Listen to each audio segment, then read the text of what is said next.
Hi, we are here to give some tips on how to talk about race in a productive way. Black, white, Asian, Hispanics, and any other races can sit at the table and understand each other.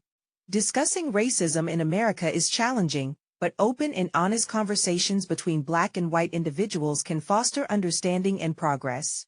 To ensure these discussions are productive and respectful, it is important to approach them with empathy, active listening, and a willingness to learn. This conversation isn't about blame or guilt, it's about understanding each other's experiences, learning from history, and working together to create a better future for everyone. This report explores effective ways to engage in conversations about racism without being offensive. One of the most important aspects of discussing racism is listening. Both Black and white individuals should approach these conversations with an open mind and a desire to understand different perspectives. Listening without interrupting or becoming defensive helps create a respectful dialogue. Words matter in conversations about race. Avoid using dismissive or inflammatory language. Terms like "I don't see color" can feel dismissive of lived experiences, while generalizing statements such as "all white people are racist" or "all Black people feel the same way" can shut down conversations. Instead, focus on specific experiences and historical facts. Everyone has biases, whether conscious or unconscious.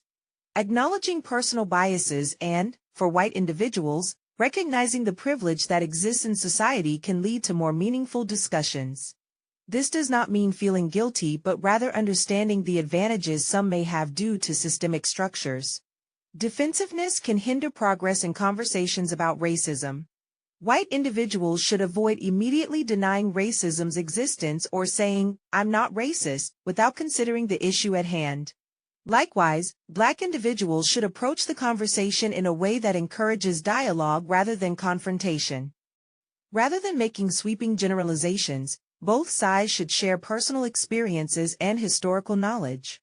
Understanding historical events such as slavery, Jim Crow laws, redlining, and systemic inequalities helps provide context for present-day racial disparities. It's okay to ask questions, but they should be framed respectfully. For example, instead of asking, "Why do Black people always talk about racism?"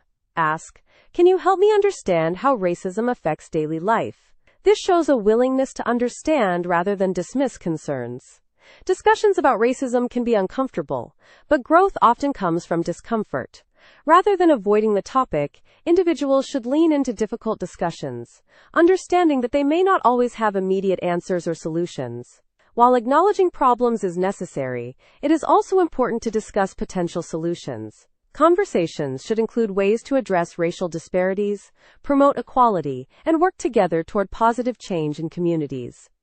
Talking about racism in America requires patience, respect, and a commitment to understanding different perspectives. By approaching conversations with empathy, avoiding defensiveness, and focusing on personal experiences and historical context, both Black and white individuals can engage in meaningful discussions that foster unity and change. The goal should be to learn from one another, build bridges, and contribute to a more inclusive society